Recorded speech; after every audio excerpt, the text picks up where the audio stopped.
Hi everyone, thanks for watching this cake video. Today I have a yellow sponge cake covered in Nutella frosting, and I'm going to decorate it like an upside down ice cream cone that is melting and dripping around all the sides of the cake. It's one of my favorite cakes to decorate. I'm super excited to make it. So I just finished frosting the cake and smoothing it out and making sure it was level, and I stuck it in the refrigerator. Here I am basically making one big cake pop. The extra bits of cake that I cut off from leveling the cake, I mixed with a little bit of frosting.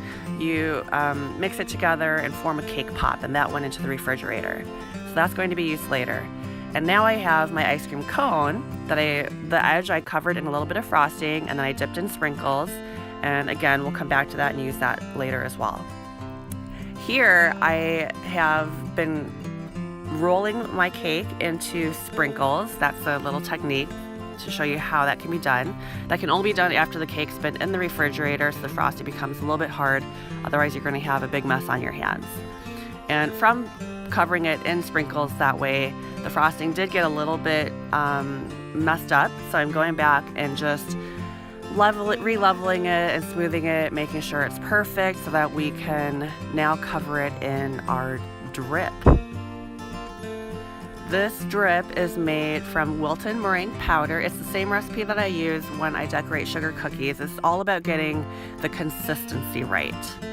And then I put a little bit of it into a Wilton piping bag in the back there. So the first step is to put a big goop on the top of your cake, and with an offset spatula, I'm spreading it out. And now that it's close to the edges, I'm taking my piping bag, and this is what I'm using to really get that drip effect. And then you can kind of see with my rotating stand, I keep kind of jiggling it back and forth, and that's part of what helps the drip go down a little bit and kind of set into place. The design of my cake changed from my original thought at first, because you can see I'm only going down the sides of the cake on one side, and this is because I thought I wanted it to look like the ice cream cone was splashing down one side. And you can see my mouth moving there. My husband walked behind the camera, and I'm asking for his opinion. So I'm asking him, should I have it splash like that down one side of the cake, or should I have it, just have the drip go all the way down the cake?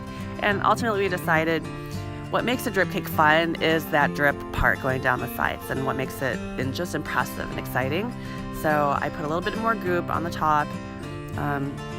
And now I'm going down and dripping down the rest of the sides of the cake.